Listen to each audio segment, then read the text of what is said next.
Hello. I wanted to make a video blog about autism. A long time ago, I made a bunch of video blogs about autism, and I since deleted them. I go through these phases when I want to make video blogs about autism, and there's a part of me that doesn't want to make video blogs about autism because I feel like I don't want to label myself or view myself as a person that has a disability. But the fact remains that I do, and a lot of people in the world does, so it's good to talk about and it's good to bring things out because along the line you can help people and you can help yourself as well. So I think it's a neat thing. And the reason what also inspired me is that I run across these girls that make all these video blogs about autism and they seem to have so much courage and they seem to be so inspired. And I know a lot of these people have support systems that allows them to be that way. I never had a support system. I grew up Puerto Rican, Latino, and in the Latino culture, Latino people tend to shy away from labels and stigmas and stuff like that. So a lot of times you won't get the proper support system to help you accept it, and deal with it. A lot of times you just kind of be written off, and that's kind of a sad reality in the minority cultures, but that goes along with the systemic racism and so on and so forth, And also another thing, the people in higher learning, meaning the teachers, the therapists, the psychiatrists, a lot of times they're very biased when it comes to pathologies or stuff like that. A lot of times they see it as something that's demographic by the people. So a lot of times a lot of psychiatrists and therapists will view people that are participants, I guess, not participants, but people who fall into the category of high functioning autistic as being white, middle class male between the age of 18 and 28, which is not true. Autism comes in all forms, all genders. It doesn't matter what you are. It's just a cognitive, pervasive developmental disorder. And it's tied into like having a learning disability and so on and so forth. It's a spectrum.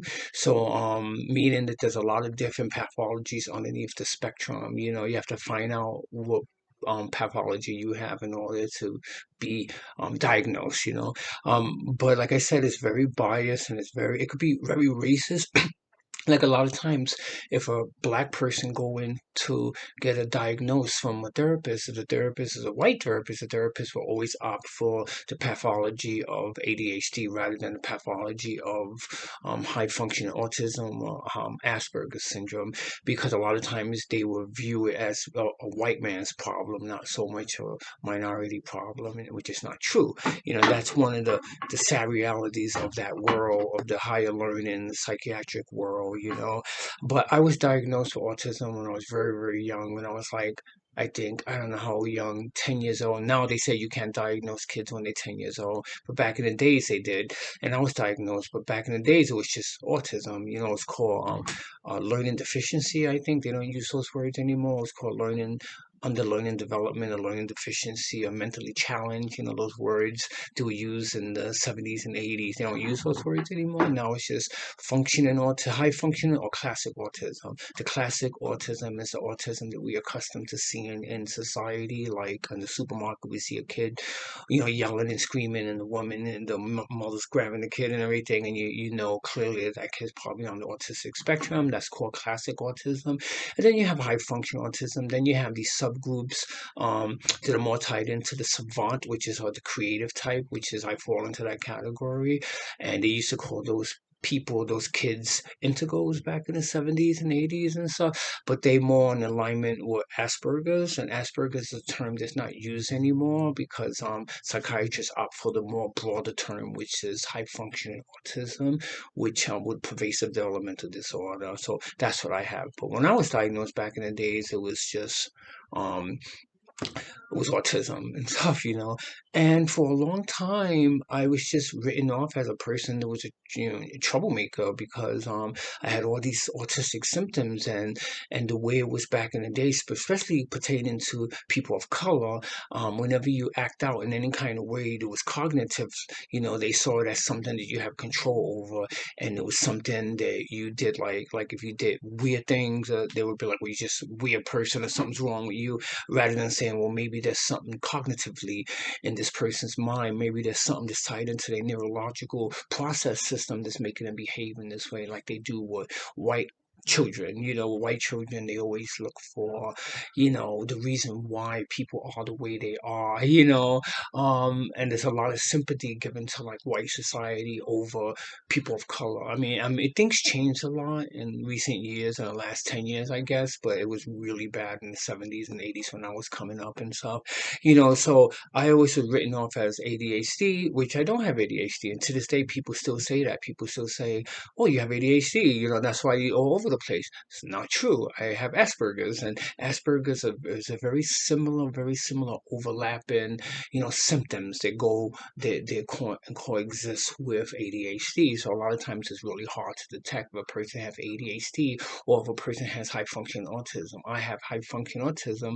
I was diagnosed a few times, and it always comes up, pervasive developmental disorder pertaining to cognitive abilities, so on and so forth, high functioning autism, whatever you want to call it. I like the word Asperger's. I love the word Aspie. The reason why, because there's a huge community that's behind that word. It uses that word, and that's more to describe someone that's on the spectrum, but seems to be at a different realm that can't be detected by other people on the spectrum. So a lot of times it's you in a good, unique position to be labeled as an Aspie person. So I tend to use that label a lot when I'm describing high function autism, but it's all pervasive, it's all cognitive, it's all tied into our neurological process, how we process information and everything. And I wanted to make a video blog and talk about it because it's something I always been ashamed of, because of, like I said, I didn't have the proper support system coming up. And, I was grew up with a single mom, who wasn't really educated, and her first language wasn't English, it was Spanish. So she didn't raise me knowing, she didn't have the developmental tools to, like, help me, and so I was like shut out of the family, and I became like this radical leftist punk rock goth, like disfranchised, whatever you want to call it, anarchistic sensibility, and that's how I've been my whole life. And for a long time, I pretty much forgot about it, and I kept going back to it. Then I started to get disability, and then the reason why I got disability is because I have a history of proper diagnosis of autism from when I was younger. I went to an autistic school, actually, from third grade to like high school. My whole life I was in an autistic school, and then that's part of the criteria in order to be able to get, disability. Because I give a special form of disability, actually. So I was on disability for a long time, and then when I kept getting my every 3 years you get evaluation from the government, and the evaluation keeps coming up: pervasive developmental disorder, high functioning autism, autistic spectrum. But a lot of times I just ignore it and I go, well, I don't care, whatever. And one time I was talking to a friend of mine, and this Arab guy, this Muslim guy that I used to be my roommate, and then he's like, don't think about what's wrong with you, think about what is right about you. And I got obsessed with that term, and I started using that term to describe, my new self, which I'm not gonna label myself as having, a disorder or, a learning disability, but I'm just going to focus on the things that are right with me, like me being creative, me being a nice person, me get along with people, and so on and so forth. And so I took that route for a long time, but then I realized that the symptoms of autism that I have, that I deal with on a daily basis, that people deal with who are around me, who are my friends, it's they. We need to know why I am the way I am. It's a good rule of thumb to know why you do the things you do. It's a good rule of thumb to explain yourself to your friends when they're at odds of why you behave in a certain way, why you're doing a certain thing, why you are obsessed with certain things, so on and so forth. So it's good, really, in a way, to use those labels to really define who you are as a person, and in your conjunction with other humans on earth and stuff. You will benefit from it, and your friends will benefit from you, especially if you get into relationships. I get into relationships with women, and a lot of times I don't explain how my brain functions, and a lot of times people just don't get it, and then you end up like having a falling out, so on and for, the old story and so on. So it's good to know and everything. And also another reason is that I watch a lot of like autistic shows, or I'm watching this show right now, this Korean show about a high functioning autistic person. I don't even know if she's high functioning, but I love this show. I think it's amazing. But one thing I don't like is that when people make movies about autism, or whether, TV shows or series, a lot of times they use so much stereotypes. Like they use the basic formula of autistic spectrum disorder, but they have all these added things that are just these stereotypes because they basically making movies to entertain people. So they want people, the viewers, to look at these TV shows and be comfortable with what they see and have familiarity with these characters. So the only way you can have familiarity with characters is by infusing stereotypes into storylines, into narratives, and that's the thing that I don't like. And I think that it should be a very honest portrayal of an autistic person. I guess the closest that I ever experienced in watching a TV series is Love on the Spectrum. I am totally obsessed with that show. I watched it over and over. There's only three. There's season one, season two from Australia, and there's American version. They're supposed to do the season two of the for season two of this American version, which I thought was amazing. And I really love that show. I'm obsessed with it. It's called Love on the Spectrum. But one thing I don't like about it is that they kind of in a way make fun of the autistic people, like show how weird they are and everything. So a lot of times people looking at it as like, wow, these people are really weird. I'm glad I'm not like that. That's the kind of the attitude I think people will have watching this show. Reason why I loved it because a lot of things that these people go through, I go through. So it makes me feel like I'm not alone. It makes me feel like there's a tribe of people that are going through the same thing and they're all over the world. They're looking for the same thing I'm looking for. They deal with the same, ineptness that I deal with. Deal with the same anxieties I deal with. And so it's very encouraging to me. It's very inspiring to me to watch these people interact with one another and see how the entanglements they have with other people. It's pretty awesome. That's what I like about it. But I don't like the fact that the producers or the directors, whoever's making it, really their aim is to just entertain people at the expense of these people who have these pathologies, these disorders. So that's the only thing I don't like. But I think it's a very honest portrayal of what autism is. And the show that I'm watching, there's about this Korean girl that has autism. There's like so much little things in it that I do, and they don't really touch up on it. They just show the little things they do, and I wish they would just explain it more to people, but they really don't, and so they just like touch up a little bit. But most likely they're just showing her being this goofy person, and a lot of it is showing other people how other people respond. The whole show is about how other people respond to this person that has autism, and I think that's messed up. It shouldn't be about how other people respond to us. It should be about people accepting us and people having clarity in who we are as people, and just embracing us and trying to find a conjunction with us, a common ground with us, so we could be assimilated into society and not be ostracized by the neurotypical community, which is often the case with people with high function autism, because most people are misunderstood. Most people don't understand autistic people. In my case, because the way I speak and the way I'm very articulate and I'm able to explain myself, and a lot of times people are like, you don't have autism, because you're able to speak, you have a certain awareness. Like even my therapist told me that. My therapist is like, I don't think you're on the autistic spectrum, and I thought that was a surprise coming from a therapist, and she told me this literally like a month ago and everything. I started to see a therapist because my ex-girlfriend convinced me. I haven't saw a therapist in like I don't know how many years, my whole life, baby, only when I was a teenager. And then she's like convinced me. She's like, oh, you should go see a therapist. It'll be cool and everything, and my insurance will cover it. So I end up doing it, and I don't think it's a very neat idea to talk to a therapist because I do it anyway when I talk to my friends. I always unload all my issues and all my stuff I go through on my friends, so I might as well do it to a professional, right? They get paid for it. And so I'd been doing it, and we talked to her, and she loves talking to me and everything, and she knows that I'm an artist and I'm a musician and so on and so forth and everything. And she's like, I don't know, I don't think you're on the autistic spectrum because the way you have this deep awareness of people, which is actually not true. I have an awareness, but it's more tied into my obsession with people because I'm obsessed with human behavior and psychology and how people interact with each other. So a lot of times I do this thing called masking, and masking is this very clever way of assimilating yourself into society and being undetected, where people just misconstrue stereotypes. The person is just an artist, a weird person. They don't see them as having any type of disorder, because I'm able to do that, so I'm able to mask really, really well and stuff. And she says, well, you have this awareness, and most autistic people don't have awareness. That's not true. That's a stereotype.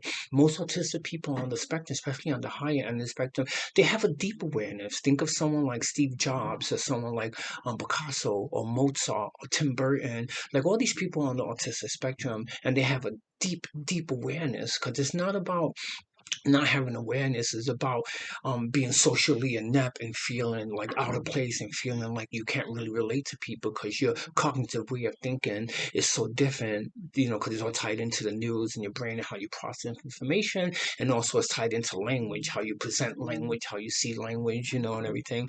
And so it has really nothing to do with being aware. That's not a criteria. That's not a stepping stone to understand autism. It's understanding the level of awareness a person has, because there's a lot of neurotypical. Neurotypical is a clinical term for normal person. There's a lot of neurotypicals that have no awareness whatsoever. There's a lot of Christian people who don't have awareness of their religion that they're into, what their religion is actually teaching them and their kids, but they're in it because they don't want to go to hell, and everything. They want to go to heaven and be with Jesus. So a lot of times they don't have awareness of things. And there's people that have selective awareness. There's people who are aware of things when they're interested in it. When they're not interested in it, they're just unaware of it. You can't use that as a criteria, awareness, to define a person just on the autistic spectrum. That seems to be the case with me, especially a lot of people who are educators, who are in the psychiatrists and therapists. I have a lot of friends, all type of friends. I'm in the huge music scene in Colorado.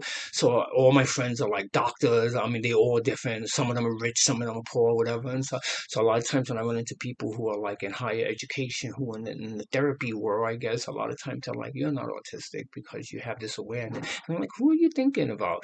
A lot of times they're thinking about functioning autistic people who are more on the lower end of the spectrum, who are mostly closely related more to classic autistic, and those people are the people who don't so have awareness, which I don't even think is true, because I had a girlfriend that had an autistic son. He was classic autistic, and he had this deep awareness, and he wasn't even vocal. He didn't even talk, and but I could tell that he had this awareness. He was so aware of stuff.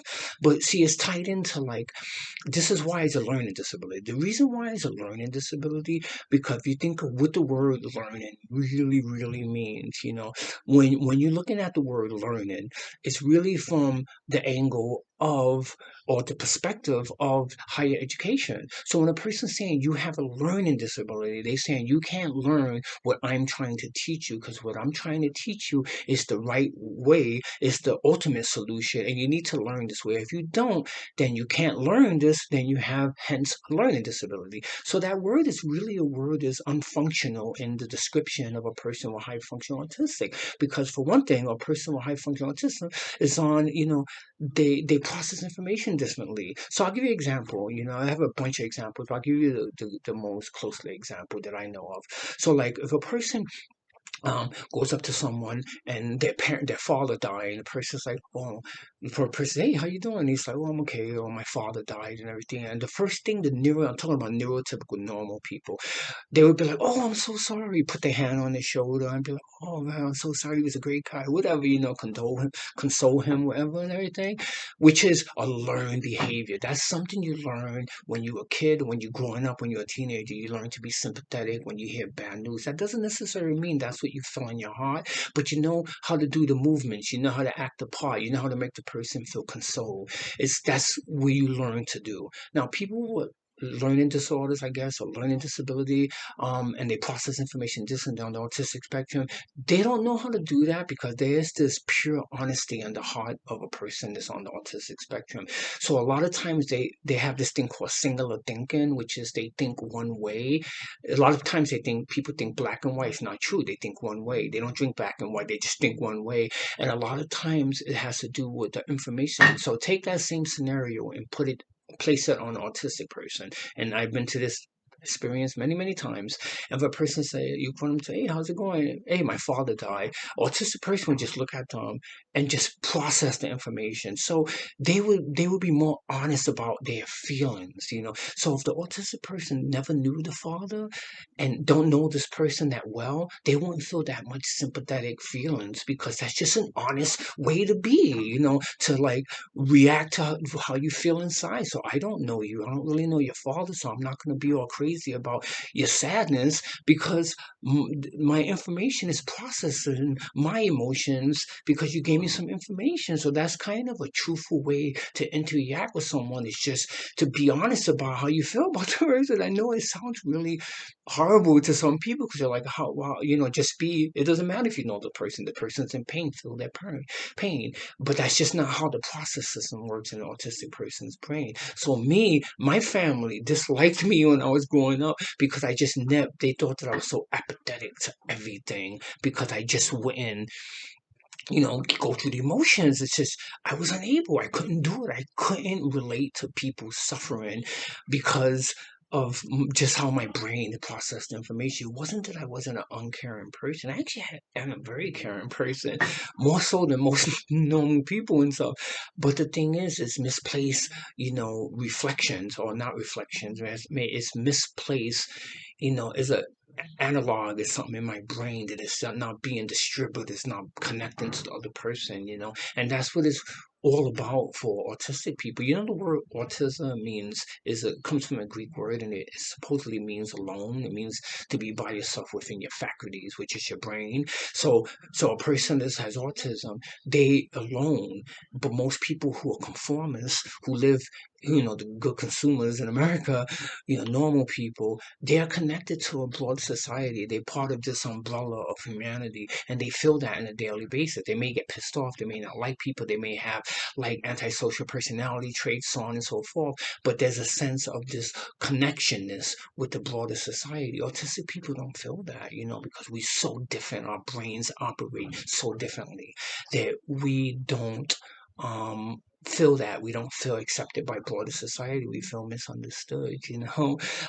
So a lot of times people see us as apathetic, uncaring, not feeling, you know. And also another thing, the fact that we don't like to be touched, that's another big thing. And also we don't like to really make eye contact with people. I've been getting really good at that, you know, eye contact, but we don't like doing it. So that adds to the mystique of being apathetic because we don't like to be touched. They go, well, this person doesn't show any sympathy with their words and linguistics. They don't show any sympathy, but they also don't show it in body language because they don't want to be touched, you know. And that's another thing that's been, so the reason why autistic people don't like to be touched, because it's uncomfortable for us, because we have this thing called sensory overload, where we get overload by touch and feel and smell and senses and hearing and so on and so forth. So I go through that on a daily basis, you know. But the people that I do really care about, the people that I feel very, very close to, I love touching my friends. You know, I love hugging them and I like being close to them. But it has to come from a sincere place. It has to come from a place that I'm feeling in my heart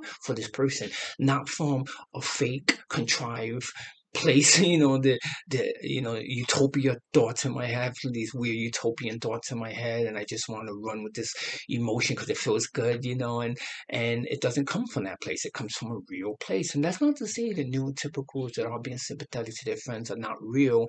It's just that it's more of a learned behavior that they learn to function. It's a functionality of their brain due to the process system being able to comprehend this learning.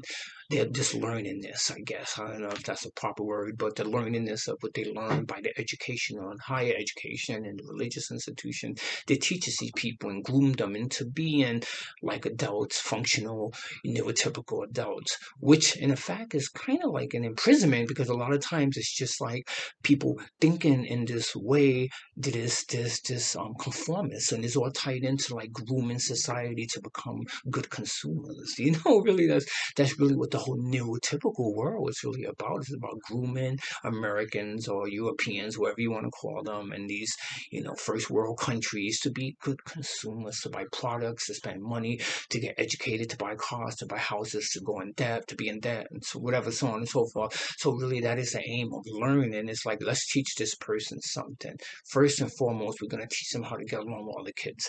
Secondly, we're going to teach them how to, what they need, which we don't really need those things. We just need love and peace and happiness and a pure heart, but it teaches them that you need credit cards, you need a wife or a husband or whatever, they need a house, you need all these things. And then, learn to get all those things, and then you'll be okay. But like, if you show up and you're like, I don't want to learn what you have to teach me because I'm not interested in having all those material things. I don't want to be a good consumer. I just want to consume the things that I actually need. And then they will say you have a learning disability, and that's the case, and everyone knows the same old story, and everything. And then, or the psychiatric world in a nutshell is evil. It's an evil institution. It really is. It has been since its inception in the Victorian England. That's where it came from, England. And so, it's pretty evil thing, And not to say you can't go to therapy and learn and grow and whatever, Look, I've been taking talk therapy, which is cognitive talk therapy, and that actually helps a lot. And so, stuff like that. But yeah, I'm losing my train of thought and everything.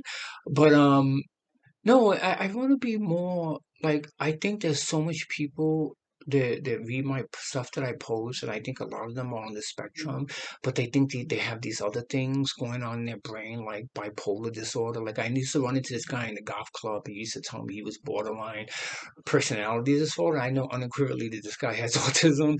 But if I say, hey, I think you have autism, he'd be like, I'm not stupid. I'm not retarded, because that's one of the stigmas.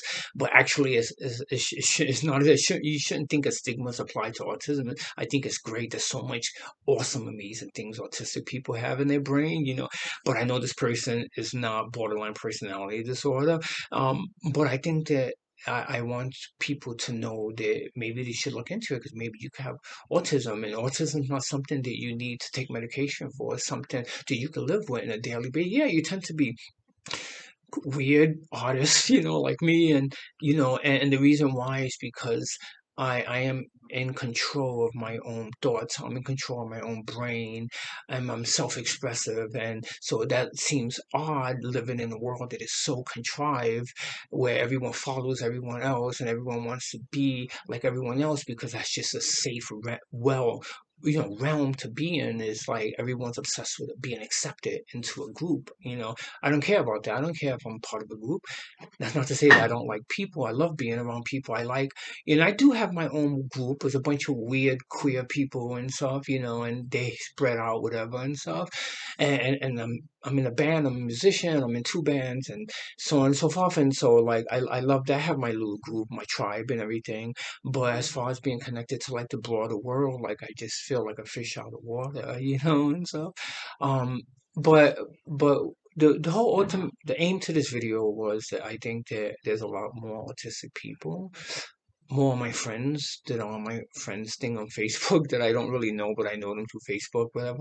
I think a lot of them are looking at their pages and the stuff that they post. Not that I look at a lot of stuff. I don't really look at the feeds that much. I just always forget and stuff.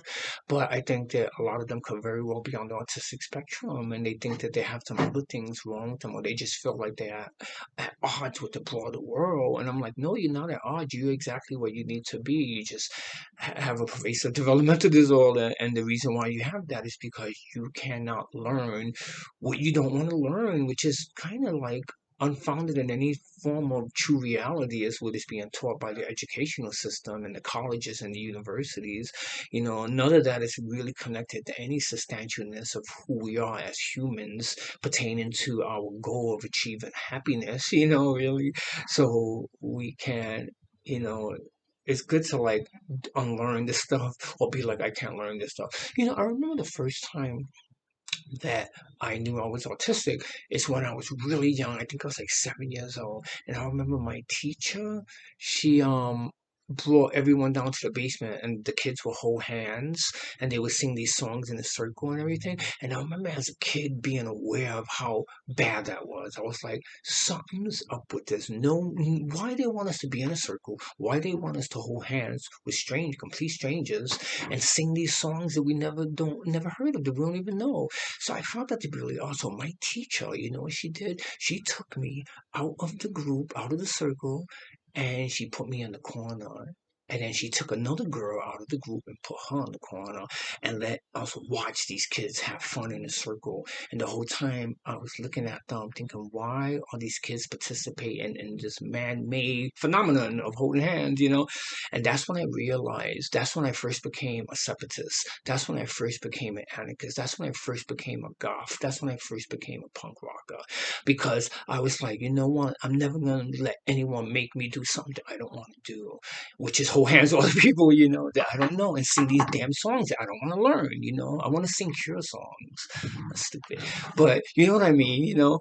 But, and so that was the beginning of my introduction to the world, the anarchistic world, that, you know what, there's this whole group of people that's telling us that we should learn certain things, and those certain things they want us to learn are unsubstantial. They're not connected to any form of true, you know, reality. They just these man-made up things that societies wants us to learn in order to grow up to be good consumers and buy products that we don't need, buy a house that we don't really want to live in, and buy a car and be in debt, you know what I mean? And so I go, I'd rather just be an anarchist and be a weirdo and be a separatist and be alone. And then I started to find people like that girl who they took out of the line and put on the wall. I started to find other people like that, and those people became my family. Those people became my institution. Those people became my tribe. And I find those people all over America, with all the weirdos, with all the goths, with all the punks, with all the hipsters, with all the hippies, with all the rocks, the grunge people, you know.